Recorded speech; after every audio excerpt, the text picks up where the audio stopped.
Yep. Alright, so this is the base posterior. We're just going to go over it really quick. So the patient is going to be facing the tube. So make sure they're facing 90 degrees. You can adjust the little details of it afterwards. Make sure everything is locked. That would be helpful. Yeah. Hey, Dad, what is Chris doing? He's showing us how to do a base posterior. Sorry, Bray. Alright, so the entire apparatus, if it's connected, is going to be at 45 degrees. Like that. So a 45 degree angle. You can take this at 40 inches is normal, 42 is okay. You don't have to really adjust it at all. So first thing you do, move the patient back and lower the entire apparatus. If you have two separate ones, you're just going to make sure that the tube and the bucky are both at 45 degrees, and you're going to be pointing them at one another, obviously. So everything gets lined up. 45, 45, yeah.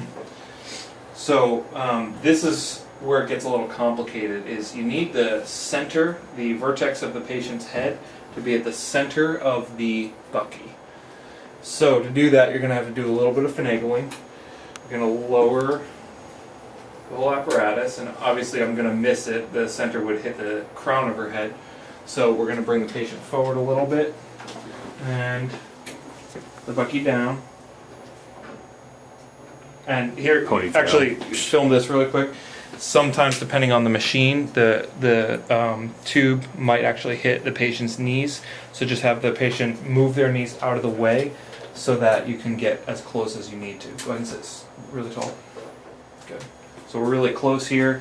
We're going to need to bring it forward again. Make sure you can see the lines in there. Just a little bit forward. Just a hair.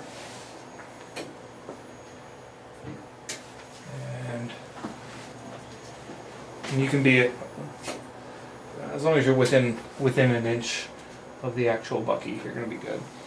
At this point, the patient is lined up with the bucky the right way. You also want to make sure you take out any rotation at all that you may have.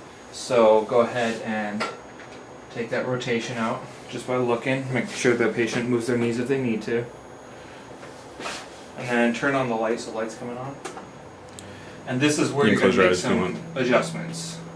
45 degrees is kind of the starting point, but the end goal is to actually get the central ray through the midpoint of the mandible. So from the front of the chin to the angle of the jaw, you want the midpoint, and then you want it to cross over about halfway in front of the external auditory meatus.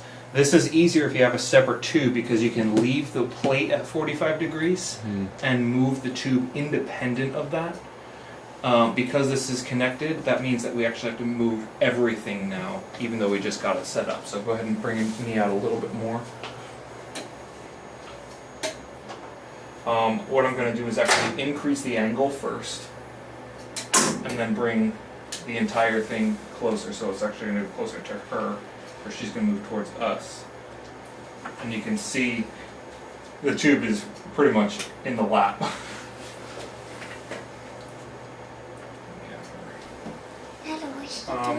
If you can't get the actual angle just due to the equipment, what you can do is have the patient lean slightly forward, right there.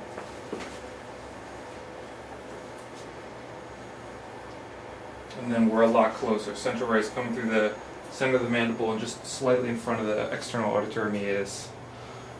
And at this point you can see there's a big distance here, so I'm going to come down now. We're coming down. And she's going to come back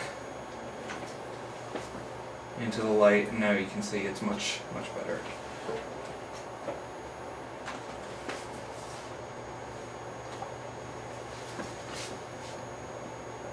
And the hardest part about this view is actually having equipment that's connected together. This would be much easier if you had separated equipment.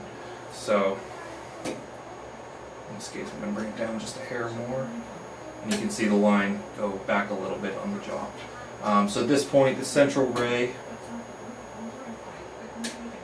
would go straight through the atlas on an upward angle, and you'd get the atlas on the actual screen pretty well. And do you do head clamps or no head clamps? You can, you don't have to.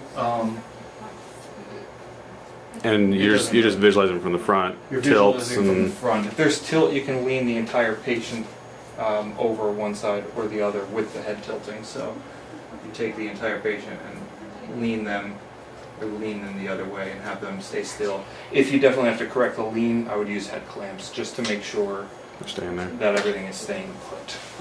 Again, this is with connected equipment. It is quite a bit different if you have separate tube and bucky. I find it a lot easier with the separated tube and bucky. One big smile. Yay! Thank you.